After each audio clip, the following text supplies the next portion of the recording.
আপনারা জানেন 21শে জুলাইয়ের মেনু নিয়ে কটাক্ষ করতে ছাড়েন না নিন্দুকেরা। যদিও প্রতিবার ডিম ভাতেই মজে থাকেন তৃণমূল কর্মী সমর্থকরা, সেই ডিমেই এবার বিপত্তি। আরামবাগ থেকে কলকাতায় আনার পথে ফেটে যায় অনেক ডিম, তাই ডিমের বদলে মাংস ভাতের আয়োজন।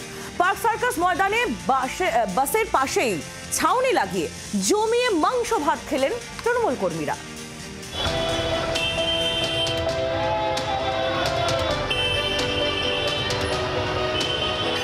26-এর ভোটের আগে 2025-এর 21শে জুলাই দলনেত্রী কি বলেন তার দিকে তো নজর ছিলই, কিন্তু তৃণমূল কংগ্রেসের কর্মী সমর্থকদের কাছে 21শে জুলাই একটা অন্যতম বড় রাজনৈতিক উৎসবও বটে।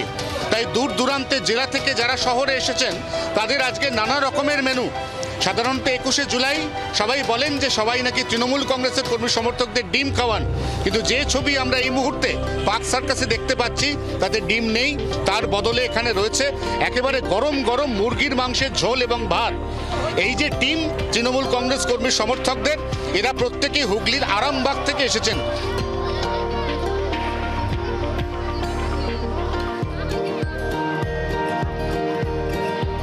আমরা মেন কথা ডিম আনতে পারি না, ডিম হাফ ফেটে যায়, ওই জন্য আমরা চিকেন করেছি, চিকেন এনেছি।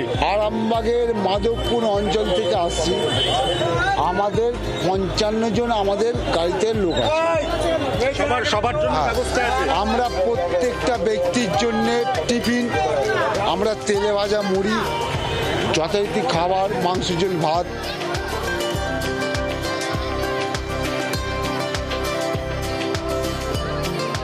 মুখে একগাল হাসি, তারা বলছেন যে ডিম আনতে গিয়ে ডিম ফেটে যায়, এবং ঠিক সেই কারণেই ডিম আজকে নয়, আজকে একদম অক্ষত অবস্থায় চিকেন আনা হয়েছে।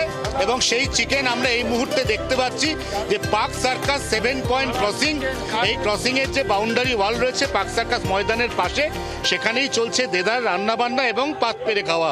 24 ঘন্টার জন্য ক্যামেরায় তরুণের সঙ্গে অয়ন, কলকাতা।